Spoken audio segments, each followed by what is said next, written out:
রহমান রহিম, আসসালামু আলাইকুম। কোরআন বাংলা চ্যানেলে আপনাদের মোবারকবাদ জানাচ্ছি।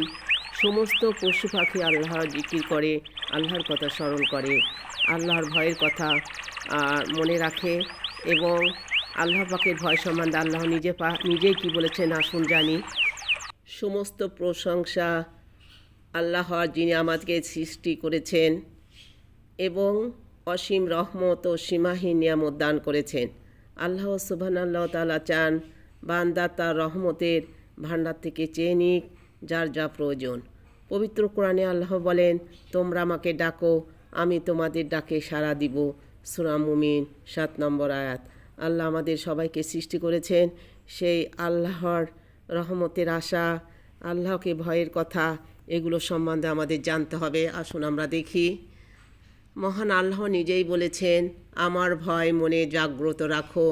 মহান আল্লাহর ভয় এমন উত্তম জিনিস যে এটা মানুষের ভেতর যদি থাকে তবে গোনাহ হতে পারে না।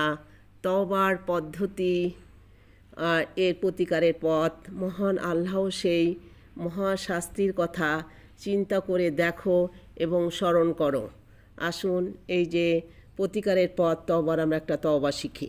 তওবা 3 বার, আর মানে আমরা শিখি আস্তাগফিরুল্লাহাল্লাযী লা ইলাহা ইল্লা হুয়াল হাইয়ুল কাইয়্যুম ওয়া আতুবু ইলাইহি লা হাওলা ওয়ালা কুওয়াতা ইল্লা বিল্লাহিল আলিয়্যিল আযীম। উচ্চারণ বাংলা, আমি আরবিতে পড়লাম, দেখেন আপনারা বাংলাটা পড়ে নিন। তবু একবার বলার চেষ্টা করছি।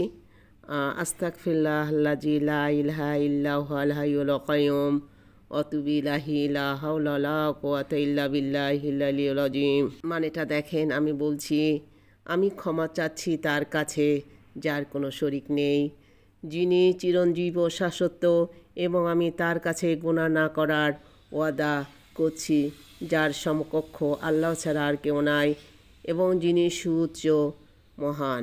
যারা এটা কোনোটাই পারবে না, শুধু আস্তাগফিরুল্লাহ বললেও হবে। যদি আমরা দেখি, আবদুল্লাহ ইবনে মাসুদ রাদিয়াল্লাহু তাআলা আনহু বলেন, রাসূল সাল্লাল্লাহু আলাইহি ওয়াসাল্লাম বলেছেন, যদি কেউ এই দোয়া 3 বার পড়ে তবে আল্লাহ তাকে ক্ষমা করে দিবেন, যদিও সে জিহাদের ময়দান থেকে পালিয়ে আসার মতো কঠিন পাপ করে থাকে। মুস্তাদরাকে হাকিম 1/692, 2/200, 128, আবু দাউদ 2085।